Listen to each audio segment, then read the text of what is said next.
So here we go with Midway. So I've got to share my screen again right here. And we will go to it and present. So you see the same map from Pearl Harbor that we just talked about. I just wanted you to notice where Midway was. You can see the United States, California would be off the map over here. So Midway, aptly named. So convenient, but very strategic. The Japanese, after attacking Pearl Harbor, they were looking kind of for a knockout blow. The United States aircraft carriers were not at Pearl Harbor the day it was attacked, and so that gives Japan some pause that, hey, the United States, while down, is certainly not out. It made Yamamoto nervous that they didn't properly follow up the Hawaiian Islands assault. He had, trouble. They didn't land troops. They devastated Pearl Harbor, didn't land any troops, didn't hold it, and it came out as a surprise attack. And Yamamoto very famously said something to the effect of, "I fear all we have done is to awaken a sleeping giant and fill it with a terrible resolve." And certainly the American people were very upset that it had turned out as a surprise attack, although Japan technically didn't intend it to be so. So now Japan's looking for a knockout blow, and they are going to plan it for the island of Midway. So Midway, you look at a map here of Midway, and so I'll try to annotate this a little bit and see how it goes. So first things first, you have a map vaguely of Midway. Midway is down here, the island of Midway. Let me set the stage for you first, though. The Japanese basically have about 6 full-fledged aircraft carriers. We have, at this point in June of 1942, 3.5.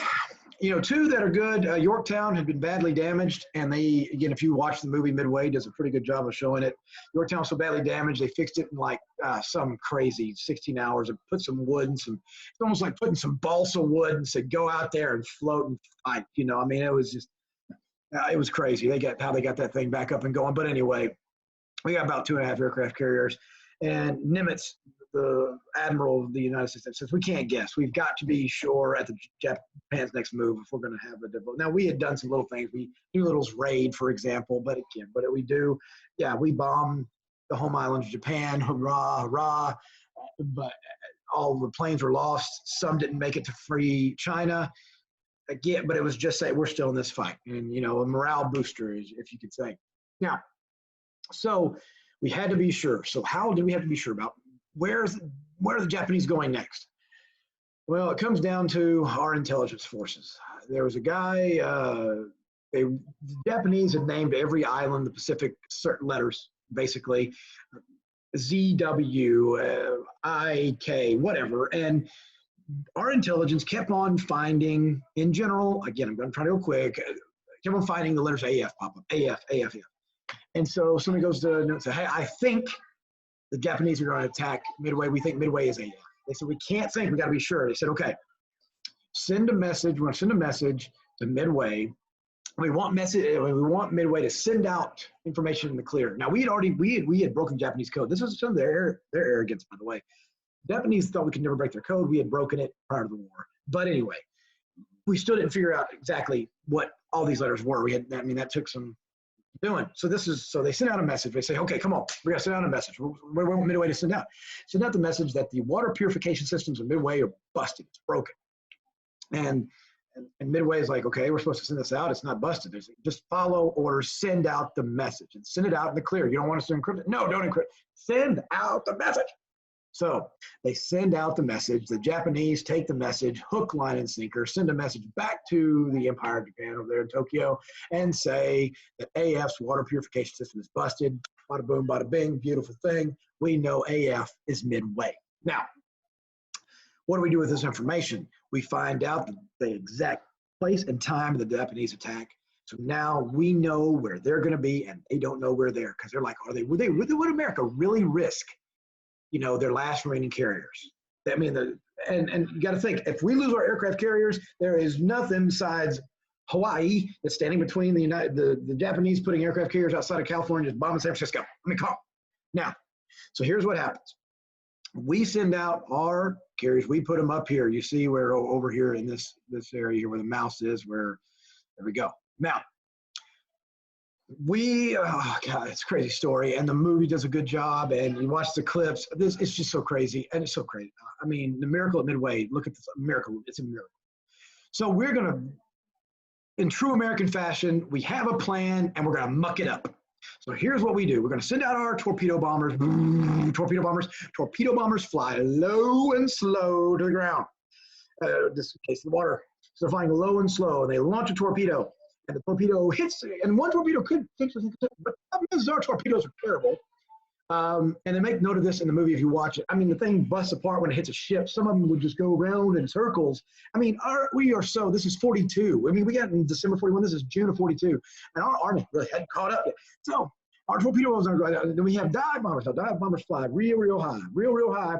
And 40,000 feet, they dive down about 1,500 feet and drop the bomb. Now, the attack is supposed to be coordinated at the same time. Torpedo bombers and dive bombers and fighters, and we're going to hit them hard. Well, I'll be darned if you can see right here, the torpedo bombers, they follow the rules, they get there, and they see the Japanese carriers, and every single one of them, boom, boom, boom, boom, boom, boom, boom, shot down. What do we have for their efforts? Not a single torpedo strike on the Japanese. In the movie, you even see the Japanese watching these poor American torpedo planes just get shot up. And one Japanese guy goes, who knows if it's real, but it does make a point. Japanese goes, those are terrible. And the guy goes, too bad they have terrible planes and weapons. You know, they're so brave, though. We'd also sent from Midway flying fortresses. And how many hits did they get? A whole lot of nothing. They got a whole lot of nothing, the bombers or whatever. So now, our dive bombers, right here, dive bombers, are flying around the Pacific Ocean, lost, like Hansel and Gretel. And then they see a small Japanese cruiser, and they say, you know what? That cruiser's got to be going somewhere. So some dive bombers decided to follow it. I think it was a destroyer or a cruiser. It had been off chasing one of our submarines, but it needed to rejoin the main force. So it turns around and we follow it. And so maybe we'll get lucky. I mean, our dive bombers, some of them had tried to arm the bombs. They had dropped them into the ocean for nothing. I mean, this is just going so terrible. Well, let me tell you this before I finish on. The Japanese, though, after they got struck by the B-17s that did nothing, and all these torpedo bombers, they did the math. They said all of these planes could not have come from Midway. It's just not that big. All of these planes could not have come from Midway. The carriers, American carriers, are in the area. So they make a snap decision. They are going to attack and look for the American carriers to try to end this thing quickly and swiftly. But to do that, they have to rearm their planes because their planes have been bombing Midway Island, and their planes are armed with bombs, and they have to rearm with torpedoes, and remember, different kinds of bombs and all this kind of stuff, and they have to refuel because, I don't know this, but Japanese aircraft carriers did not have radar.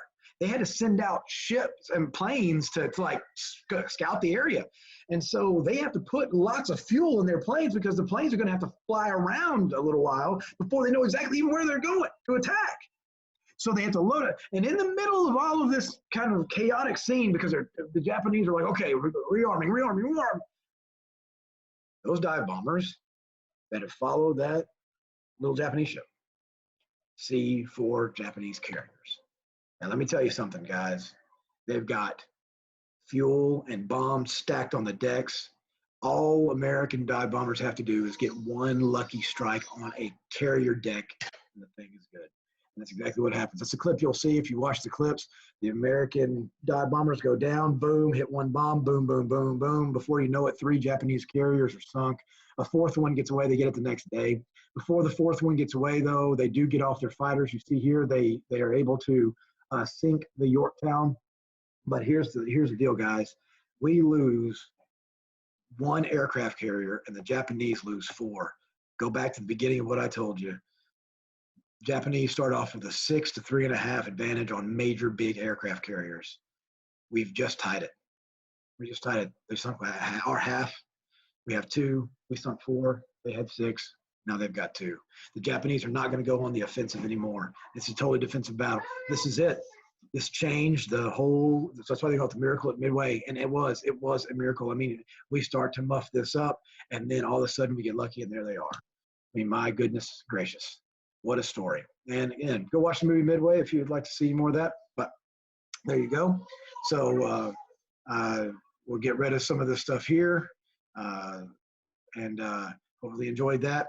And then next we'll talk about some of the European battles next.